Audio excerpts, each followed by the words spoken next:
thank you so much for joining us on Data and Beauty by Numbers. We're really glad to have you on board and get chatting to you about some of the interesting things that are happening in the data space at the moment. Do you want to start by kind of introducing yourself a little bit? Yeah, so thanks, Emily, for having me. Lovely to speak with you. So my name is Irina Mihai. I currently work as Director Data, Marketing Analytics and Decision Science at Adidas. And I'm basically supporting the EU e-commerce organization of the company. And I have around 11 years of experience in data analytics and data science combined. Oh, fabulous. We're really excited to have you on board and kind of get chatting to you about all the exciting things that you're getting up to at the moment. Do you want to start off by kind of tell us some of the exciting ways that you're using data and analytics in retail at the moment? Yeah, sure. So at the moment, we're actually, as a company, on a journey to future-proof our data foundation across the entire company. So we're moving to a lakehouse infrastructure, which will be a solid basis for future data and analytics and data science use cases, also enabled by a more streamlined governance structure. So that's on the data foundation side. Besides that, we're using analytics and data science in really a lot of ways as a company. But if I have to really boil it down and tell you a bit more about how my team is contributing to those, I think one big aspect is that we're contributing to optimizing media investments for incrementality. So not necessarily only attribution, but incrementality of our marketing spends. Through test and learn programs, through media mix modeling, together also with other teams within the company. So we really try to pick the right methodology based on what is really most robust for a certain hypothesis, how to test it, validate it, and based on the business question at hand. So what gets me excited as well is that we have in-house the right capabilities to design and execute quite complex methodologies for testing, which I think other companies do pay outside consultancies to do. Mm-hmm. So it's really, I think, an exciting environment that we have the capability to do that. Yeah, no, definitely. And another big aspect is optimizing the discounts or markdowns. As a company, that's quite a big priority for us this year. Our profitability is really the focus. So with ML-based solutions, we are aiming to bring visibility to decision makers regarding different markdown levels and what impact those have on things like demand, but also, and that's actually more important, profitability KPIs and trying to reduce cannibalization between the markdown products and the full price products. So really protecting our profitability and maintaining a premium brand, basically. Of course, and how are you finding getting on with that so far? Yeah, so so far we have some promising capabilities which we are in the process of launching. And we are constantly refining those because, as you know, with any forecasting capability, whenever you have past data that maybe was predicting pretty well at some point and the business changes the strategy, you do need to incorporate that. So we're taking kind of a proof of concept approach and getting some early wins and then iterating on those and really bringing scalable solutions to our business partners. Yeah, no, definitely. It sounds all very, very exciting. What are the kind of biggest challenges you can see kind of facing the retail industry at the moment in terms of data? Yeah, so I think just generally there's across the board rising costs in terms of manufacturing, logistics on the one hand, and on the other hand, there's generally consumer confidence is also going down, not only in retail, but just across multiple industries. So consumers are being more careful about what they spend money on. So it's kind of a challenge, I think, for a lot of retail companies to maintain a good level of profitability.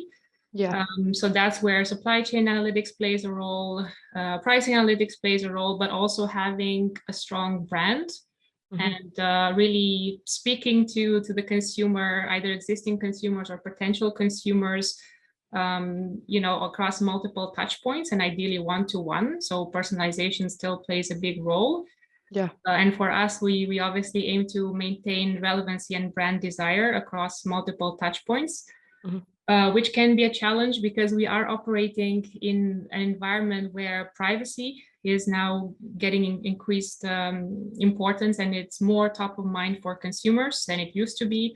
There's also some technical developments that make things let's say retargeting more difficult, or just tracking consumers across devices or across touch points more difficult, like third-party cookies are being deprecated, ITP from Apple, all big developments, and just generally consumer privacy concerns that were not as prevalent in the past, but now they're much more prevalent. So companies do need to make sure that they protect the privacy of consumers, but also maintain relevancy across touch points. So things like having a first-party data strategy are more important. Contextual advertising is more important than it used to be in the past.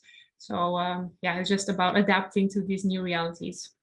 100%. I think as well, we've seen a lot of brands recently kind of suffer from issues they've had with their data privacy, and kind of it being, I don't want to say any names, but like a social media platform was obviously they had issues with data privacy, and they were using kind of the microphones and things to listen into people's conversations, which obviously I think they were fined in total, I think it was about 9, I don't want to say billion or million, but it was a lot of money, because it's obviously an invasion.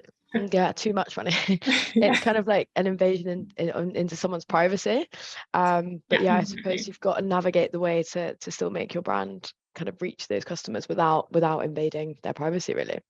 Yeah, exactly. So being very mindful of the privacy preferences of consumers, and being upfront what data you collect, for what purpose, for how long you will keep that data, and even being able to, so giving in the hands of consumers tools to understand what data is collected about them, and how to delete it as well. Yeah, no, definitely. And obviously alongside those challenges, I think there's sometimes challenges around attracting the best talent. What do you think are the biggest challenges when it comes to attracting that talent? Yeah, so that's a good question. I'm actually in the process of hiring an offshore team in India at the moment. I'm hiring 5 roles. 4 of them are individual contributing roles in data science and data engineering and ML ops, and 1 of them is a senior data scientist or senior manager data science. And I have to say, for the senior role, it was much more difficult than I expected. Because for this role, we're looking for a good blend of both technical expertise in machine learning and leadership skills, because the person would be expected to build the team, to set the right culture, keep the team together, and everyone is new. So we do need a strong leadership capability. So that was quite difficult, and I'm actually still in the process of hiring for that role. Hopefully will be closed very soon. So at the leadership level, it's definitely very difficult if you're looking for this blend of skill set, both technical skills and leadership skills. Yeah, no, 100%. And I think as well, to find a female in the senior leadership role that is both technical and has the skills of someone that can be a leader as well, it kind of intensifies that issue a little bit, doesn't it? Yeah, indeed. So gender diversity is really important for me personally, and also for the company. So we did aim to have a diverse pool of candidates, which we had to some extent. It did reflect, I think, generally that in the data science world, there's definitely percentage-wise more men than women. Yeah.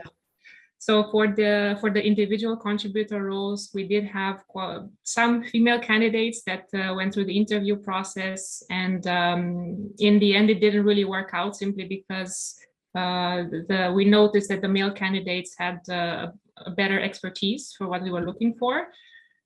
Unfortunately, for the senior position, we didn't really have any female candidates in the pool, actually. So That's a shame. that was a bit unfortunate. And it also, I think it also relates to some extent, as I said, to the split, percentage split in the industry, but also to the mobility aspect, because we are looking, we are offering hybrid roles with needing to be 2 days in the office. And although in my network, I do have some very good female leaders in data science, they were not really mobile to move. So it was definitely, you know, a factor.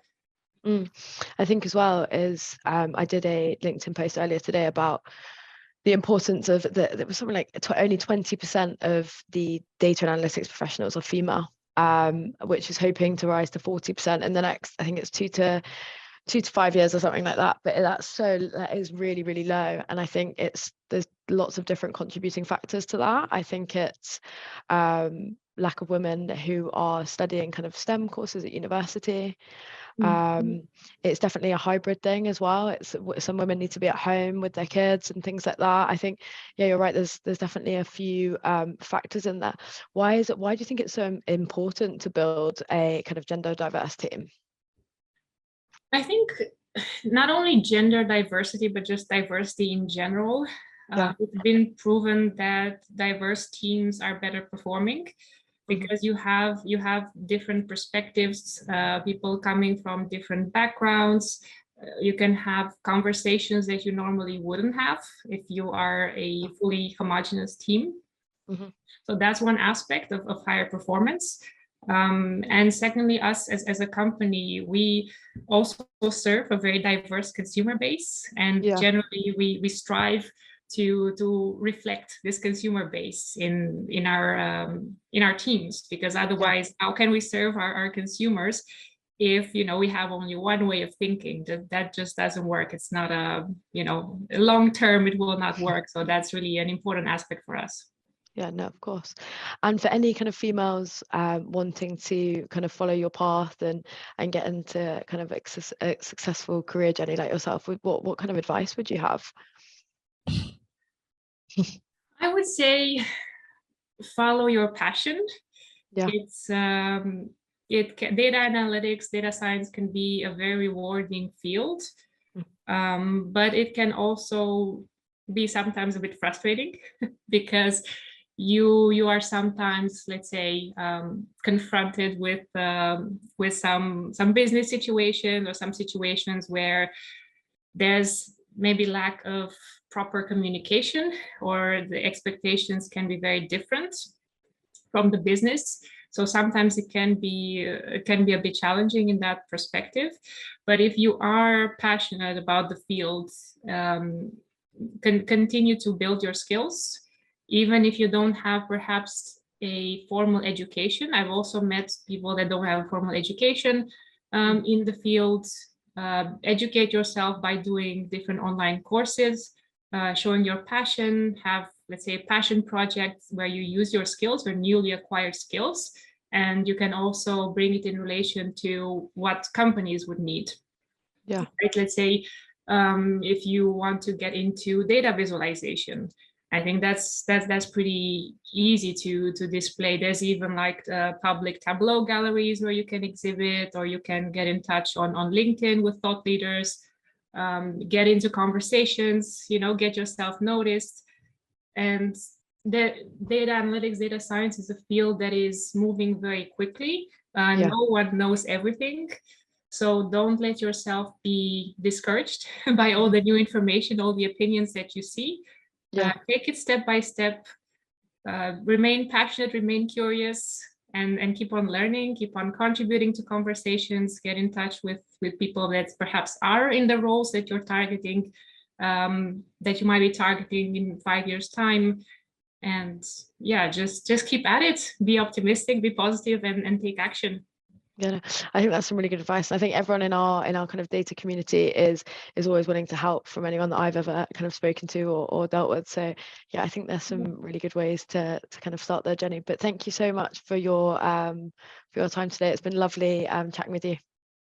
Thanks as well, Emily. It's been lovely to chat with you as well. And I hope this does reach other aspiring female data scientists, analysts, data specialists, and they keep at it. They don't get discouraged.